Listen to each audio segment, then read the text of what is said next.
अनंतकोटि ब्रह्मांड नायक राजाधिराज सच्चिदानंद सद्गुरु श्री ब्रह्म चैतन्य महाराज की जय। श्री राम समर्थ। 6 जुलाई। सद्गुरु हमारे लिए आधार हो। प्रसंगानुसार व्यवहार करना उचित है और उसके कारण अपने मन पर असर न होने दें। परमात्मा के चिंतन में हमारा मन जब लीन हो जाता है तब अन्यान्य बातों का मन पर परिणाम नहीं होता। जितना बन सके उतना ही करें।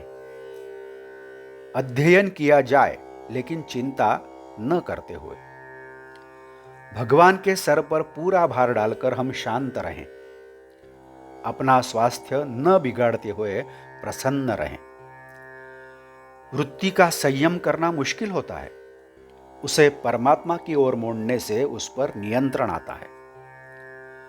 यह ध्यान में रखा जाए कि संसार का सारा व्यवहार परमात्मा की इच्छा से ही होता है। संकट और आनंद दोनों भगवान को निवेदन करें। जिस स्थिति में हमें भगवान रखता है उस स्थिति में हमें संतोष मानना चाहिए। अंतःकरण में भगवान के प्रति जो प्रेम होता है वह अभिव्यक्त होने या जागृत होने के लिए कोई कारण लगता है।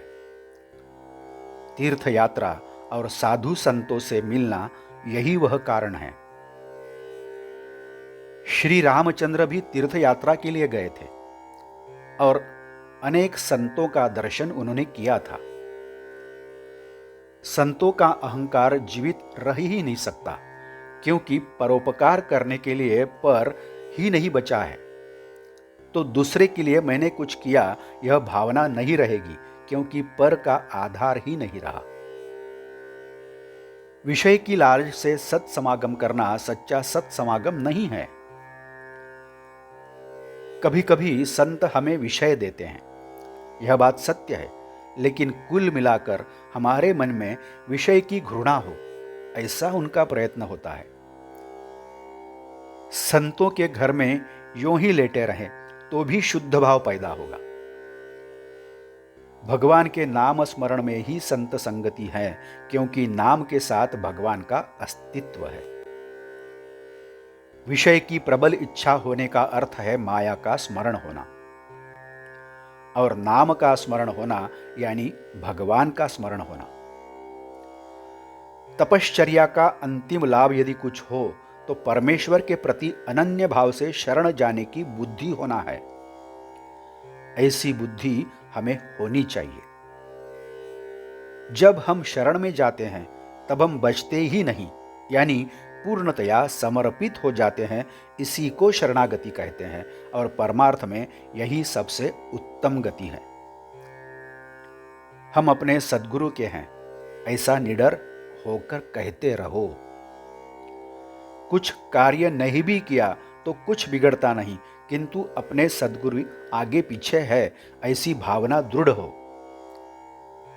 मुझे सुख दुख दोनों नहीं है, किंतु तुम जब दुखी होते हो तो मुझे दुख होता है।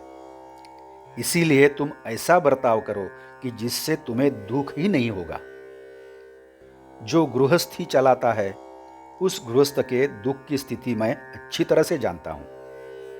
उसका भान रखकर ही मैं ऐसा कहता हूं कि तुम भगवान का नाम स्मरण करो। जो मैंने प्रारंभ में कहा है वही अंत में कहता हूं कि तुम कैसी भी हो लेकिन भगवान का नाम स्मरण करना मत छोड़ो। आज का बोध वचन, तुम केवल नाम स्मरण करो, शेष सब मैं करता हूं। जानकी जीवन स्मरण जय जय राम। नमस्कार। कृपया इस चैनल को सब्सक्राइब करिए, इस चैनल को लाइक करिए, शेयर करिए, कमेंट्स भी दें। बेल आइकन दबाना मत भूलिए। धन्यवाद।